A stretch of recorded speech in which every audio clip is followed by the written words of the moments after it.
ए बुढा ससुराल जाने हैन झट्ट बाहिर आउ त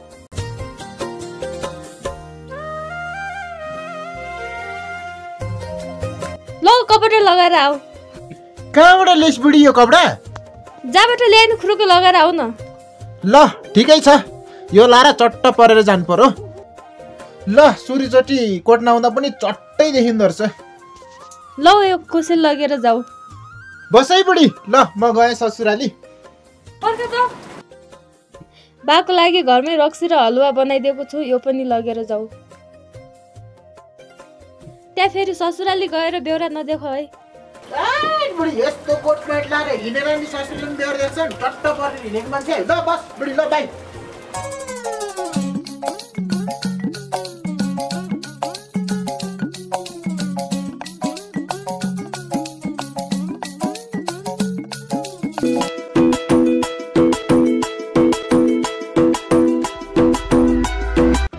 ल है चट्ट देखिएको छ ठेकुको बालाई राम्रोसँग ससुराली जा चट्टै देखिहाल्छ नि हामी हुने खानेलाई कोट लाउँदा तँ जस्तो भिखारीलाई के थाहा कोटको भ्यालु जिन्दगीमा कोट प्यान्ट नै देखेछस् कि हेर यहाँ आँखा फुकालेर ए मेरै कोटलाई मैले नै आँखा फुकालेर हेर्नु पर्ने जसको घरमा बाहिर हिँड्दा लाउने कपडा छैन उसको यत्रो फुर्ती हेरो बुढी बिहार आएर मैसँग मागेर लगेको कोटको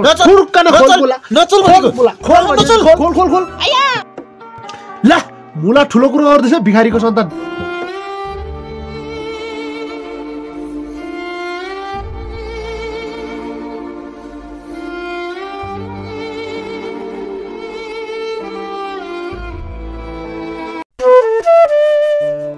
ओहो ससुराल जाँदा नि के नाङ्गै जानु यही पुत्लाको भयो नि लाएर जानु पर्यो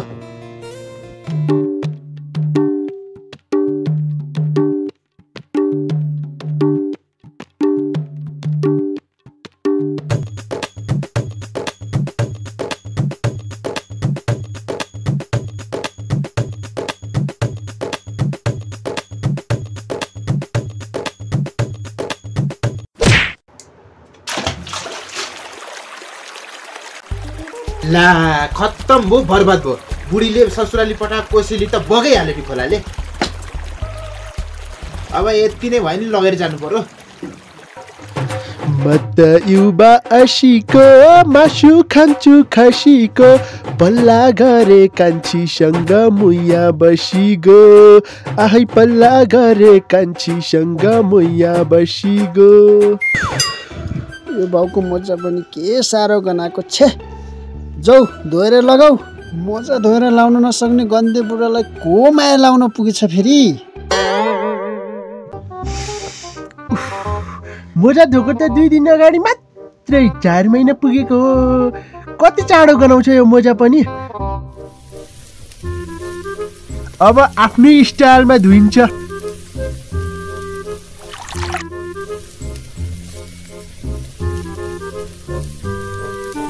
यति हाले ठिक्क हुन्छ ल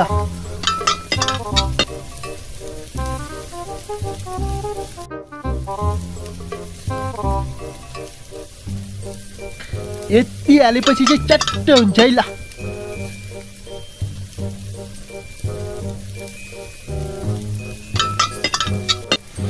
कलर पनि स्वाटै पो गयो त फेरि कसले फोन गर्यो हेरे त लु कान्छीले ट्याक्कै फोन गरिछे डार्लिङ भन त लु के गर्दैछौ नि मेरी प्यारी औधी माया गर्छौ है साह्रै भोक लाग्यो के चाहिँ रहेछ भान्सामा बाउले पकाएको खाइ हेर्नु पर्यो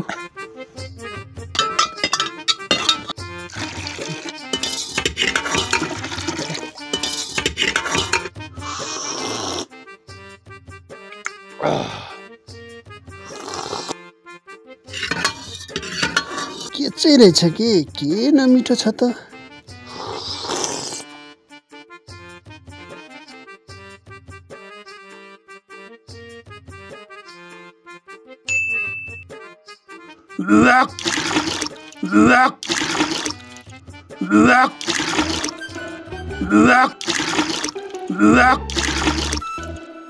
हेर त कान्छी लु मेरो त छोरो बिरामा छ फोन राख्दै ल मैले के भयो छोरा काठी तँलाई ला वाक वाक पो गर्दैछ त यो मान्छे त लु हस्पिटल जो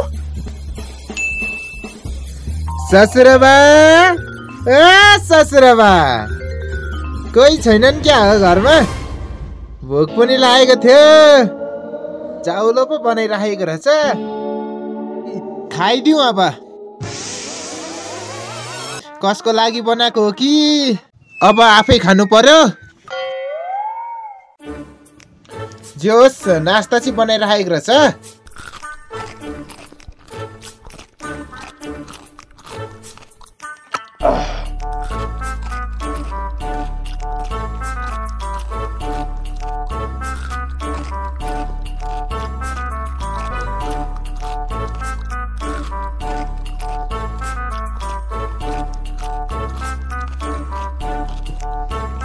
कसको लागि हो कि खाइहाल्यो?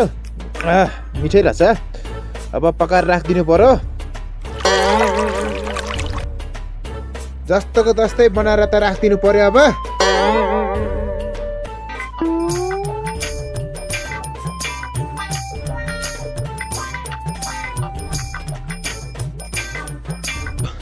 आहा गजब भयो। ल मिठो चाटा अथा ल अघि भन्दा नि मिठो छ। जहाँ छ त्यहीँ राखिदिनु पर्यो। ससुरानी कतिखेर आउँछन्? ए ग्यास मार्नु पर्यो अब। छोरो पनि एकैछिनमा के बिराम बिराम। ओहो जोइ पो आउनु भएछ क्या ठिलु। ससुरबा ढोक्दिए। नमस्ते नमस्ते जोइ। हेर घर पनि यत्तिकै फोहोर छ। हेर छोराले बमेट गरेको थियो, यो पनि यत्तिकै छ भनेको। जोइ घिनाइसक्नु भयो कि क्या ठे? हेर त तेरिका लुखा। हेर त्यही जोइ घिनाउनु भएछ। पर्दैन पर्दैन जोइ नघिनाउनु, मैले फालिदिइसकेँ। यस्तो कुरामा चाहिँ तपाईँ पनि साह्रै घिनाउनुहुन्छ क्या। जोइ कस्तो लाग्यो त खाना ससुरालीको? ससुरा खाना मिठै छ, अलि मासु दाँतमा अड्किने बानी छ। हाङ्ग्राले पाङ्ग्रा पाएको जसरी खान्छौ अनि तिमी। अनि जोइ के हो त अनि यस्तो ससुराली आउँदा पनि च्यातेको फाटेको लाउने? तपाईँको इज्जत नभए नि मेरो इज्जत छ। यस्तो नि लाउने हो ससुराली आउँदा? हेटेरिका गाउँकाले के भन्छन् घिनलाग्दो। लाउनुहोस् बरु मेरो यही सर्ट लगाउनुहोस्। हो त्यो ससुरबा, यो भन्दा पनि अलि न्यू लाउ न।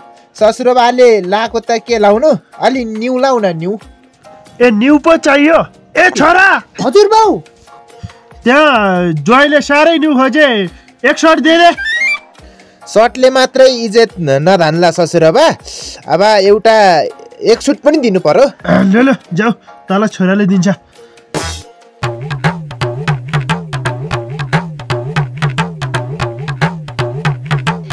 ल ससुरावाला गुट्टु गुट्टु नाइट है। सर्ट जोइ चेलाहरूलाई नदिनु पर्ने हो। ए त्यहाँ सर्टले मात्रै हुँदैन भनेको छन्, सुट पनि थपेर त्यतै सुताइदे। ए सुट ले आइया ल सुताइदे बाउ सुताइदे। अब बुढो मान्छे सुत्नु पर्यो। अरे नि ठस्याल किस्ने, तेरो घरमा त साह्रै मिठो जड पाउँछ। ज एक गिलास लिएर आइज, खाइदिउँ आज धेरै पछि। ज अब के गर्नु, छोरीले 3 पाने बनाएर पठाइछ। रक्सी भनेपछि भालुभुते माइलो हुरुक्कै हुन्छ, त्यसलाई फोन गर्नु पर्यो। त्यही बसेर रक्सी खानु पर्ला आनन्दले। ल वड्डा छ्याङ खाऊ। अरे नि आठ दाजु भन्नुहोस्। ए भालुभुते, यहाँ छोरीले 3 पाने रक्सी बनाएर पठाएको रहेछ। रक्सी भनेपछि त हुरुक्कै हुन्छस्। आइज आइज यहाँ दुवै बसेर रक्सी खाउला यहाँ मजाले। त्यो स्याल किस्नेलाई पनि लिएर आइज, त्यो पनि कोसेली खाला। केटो रहर गर्छ, त्यहाँ कोसेली बनाएर पठाकी रहेछ त्यसकी दिदीले। ल ल ल झट्टै आइज, ल झट्टै आइज। ल म आइहालेँ। तेरो यस्तो गनाउने चाड कसैले खान्छ? माथि आलुबुते दाजुको जय आउनुभएको छ अरे, कोसेली लिएर आउनुभएको छ अरे, 3 पाने लिएर आउनुभएको छ अरे, तँलाई हल्ला पनि ल्याउनु भएको छ अरे। तँ नि हल्ला हल्ला सिर्जौ। जाउँ जाउँ बट्टो, जाड नफालेको भयो हुन्थ्यो। खैर के छैन, माथि घर गएर कोसेली खाइन्छ। जाडको कुरा गर्छ 3 पानी खाने बेलामा। हेर त यो जयलाई राम्रो कपडा नपचेको, सुट कहिल्यै देखेको भए पो हुन्थ्यो। मेरो इज्जतै फाल्ने भए। हेर भालुभुते आउने बेलामा गति हेर यस्तो। ए छोरा, ए छोरा। हजुर बा। छोरीले रक्सी बनाएर पठाइछ। ला ला छोरा, यो रक्सी झान। ज्वाइँ यहाँ चिसो जाने गरेर अन्डा हालेर झन्या अन्डा यहाँ छ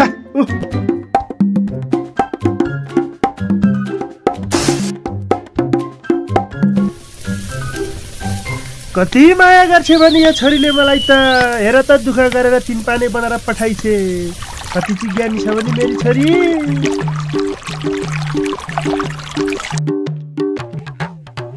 लु भालुभुत्ते पनि आइपुगेछ लु अरे दाजुले बाघलाई कति चाहिँ माया गर्छन् भने ल 10 रुपियाँ नमस्ते नमस्ते नमस्ते जय आउनु भयो भनेको सुनेको थियो जय कता जानुभयो त तेरो माग्ने नै मेरो जय हो हेर्न यहाँ झुक्के छु म लो बिनाजुले नमस्ते कर नमस्ते ढोक दियो ए छोरा भएन खै रक्सी लिएको भनेको होइन यो भालुभुत्ते लास्टै हात्तिसक्यो ल हुन्छ हाल हाल हाल ल हाल हाल ल बस ल खाऊ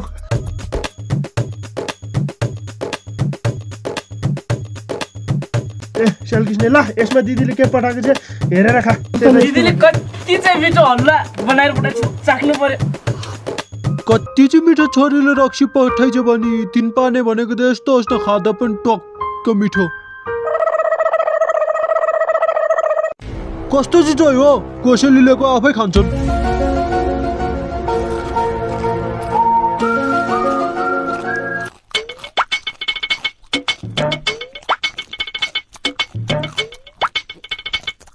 लो हालेर खाऊ है म सुन्न गएँ ल ओहो दाइ तपाईले मेरो बोतल साटिएछ नि धारामा नचाहिने कुरा नगर न भाइ हिजोको कुरा सम्झिनु न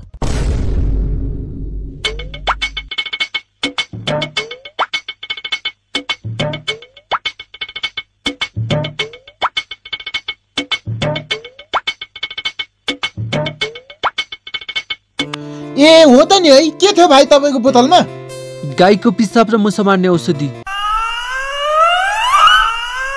यति गाईको पिसाब भएपछि माथि काउलीको किरा मर्छ यति मुसाको औषधि भएपछि माथि घरको मुसा पनि मर्छ गाईको पिसाब ओ कृष्ण के भयो कृष्ण छ्या खाएर पो मरेछन् गाईको पिसाब र मुसा मार्ने औषधि त